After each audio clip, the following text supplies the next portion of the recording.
Alrighty, we're ready to come learn how to make a classic egg drop soup. Let's go. First, we're going to be taking cornstarch and chicken stock to make a wonderful slurry. Set that aside. Now grabbing our Dutch oven and adding in sesame oil. Then taking in some diced carrots. Get this a nice stir. Now adding in our shiitake mushrooms just like so. Mix everything up until it's nice and fragrant. Now adding in 4 to 6 cups of chicken broth. Soy sauce, ginger powder, and white pepper goes in next. As the sauce is simmering, we're going to be whisking 3 large eggs beaten slowly into the pot. That's a nice mix. And to finish, we're going to be adding in our slurry to thicken up the sauce. Adding green onions right on top for a garnish.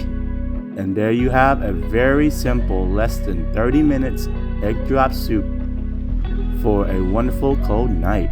As always, please do like, subscribe, follow. Bye-bye.